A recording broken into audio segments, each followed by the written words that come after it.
Pag-usapan po natin ngayon itong mga bayarang DDS vlogger mo.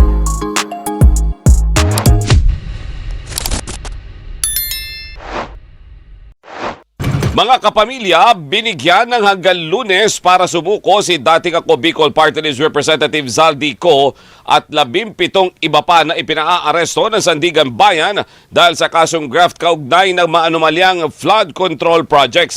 Ayan dapat dito si Zaldico mag-isip-isip ka na, wag mo nang pahirapan yung mga Pilipino. Maawa ka sa mga Pilipino.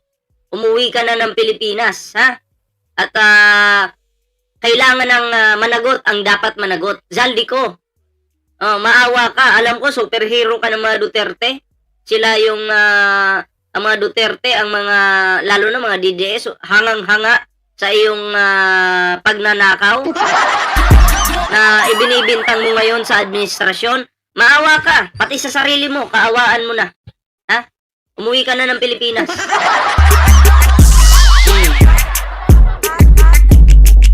Maawa ka, Zaldico, please lang. Please, Zaldico. Kailangan ka ng mga Pilipino. Patunayan mo yung pagiging superhero, yung katapangan mo. Diba? Para pag umuwi ka ng Pilipinas, i-welcome ka naman dito eh. Kaya nga lang, sasalubungin mo yung galit ng mga Pilipino. Langhiya ka?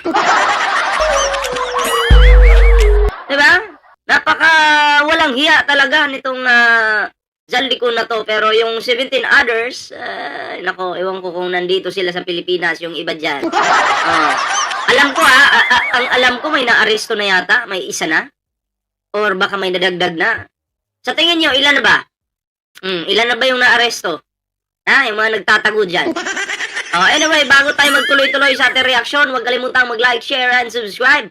Para naman po maging updated kayo sa lahat ng mga uploads natin. Ayan. Diba? At syempre, may TikTok, may Facebook po tayo. Noon, galit na galit kay Zaldi. Ngayon, hero na ng mga Dutertes. Nagpayaman, todo, tapos turo kay PBBM. Yun nga eh. Ang kapal mo, Zaldico, kahit maliit yung liig mo. Ang kapal na mukha mo, pero yung liig mo, liit-liit. Bakit yung liig yung pumayat? Ang taba mo nun. Ngayon liig na yung pumayat. Wag turo. Ginawa mo yan eh. Wag magtuturo. Aba, ang kapal na mukha, liit na liig. Tuloy natin. Sinabi sa DZMM ni Interior Secretary John Vic Remulla, kung mabibigong sumuko sa itinakdang deadline sa Lunes, tutugisin na sila. Nako! Tutugisin na sila! Patay tayo diya! Patay tayo niyan! Tutugisin na. Kumusta kaya yung ano ngayon? Yung mga hindi pa sumuko? Ang alam niyo, yung gawin niyo, alam ko hindi naman talaga kayo susuko kasi no bail yung kaso niyo eh. Naiintindihan ko na ang gagawin niyo ngayon ay magpapasarap muna. 'Di ba? Pasarap muna kayo ngayon kasi pag nahuli na, wala nang ganoon. Gamitin niyo muna yung pera ng taong bayan sa pagpapasarap habang nandiyan pa kayo sa labas.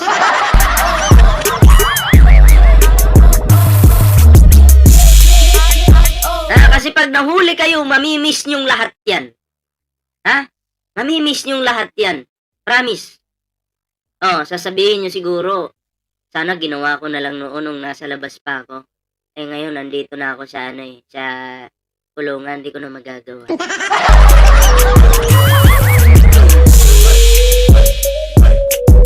Shoutout sa mga taga-Japan dyan, magandang araw po sa inyo lahat. Kahit sino. Tingnan niyo, dito si Zaldico mga pre, nakasmile pa siya Yung liig niya, mataba pa yung liig niya dito. Pero dun sa video niya, ba't pumayat yung liig niya dun? May something ba sa liig? Ano ba yun? AI?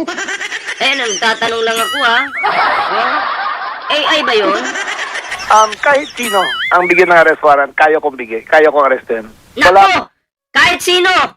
Anong sabi dito?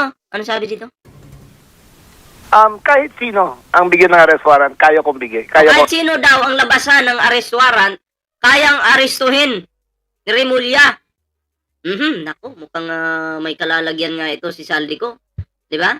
May kalalagyan kay Remulla. Mukhang mapapadapa ito nung wala sa oras.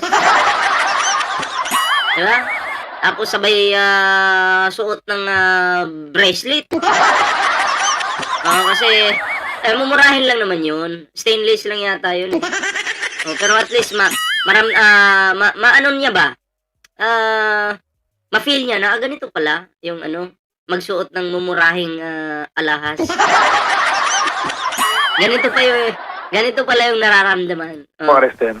Wala po akong pipiliin dito. The law is the law. Kung anong kailangan gawin, gagawin ko po. Good. Hindi naman Kung anong kailangan gawin, ay gagawin po ni Remulla, which is agree ako dyan.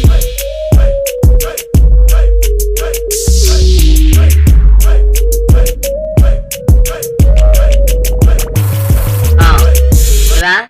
Kasi at least sumusunod po siya sa utos ng Pangulo na anong sabi ng Pangulong Bongbong Marcos?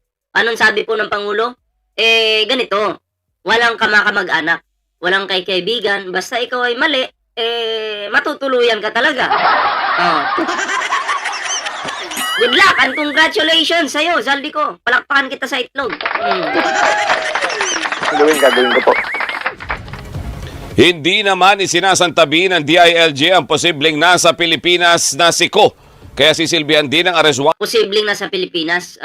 Para sa akin, wala yan sa Pilipinas. Nasa ibang bansa yan.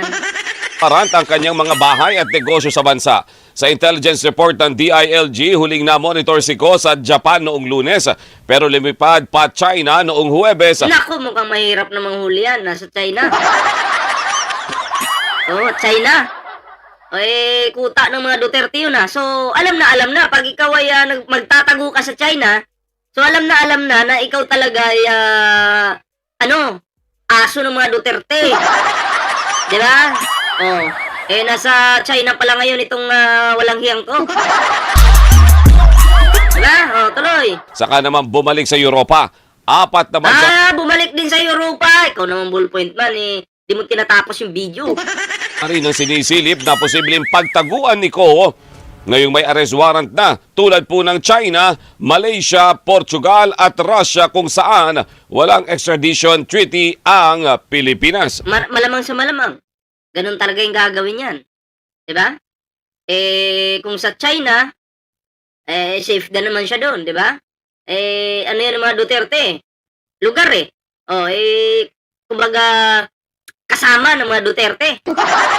Diba?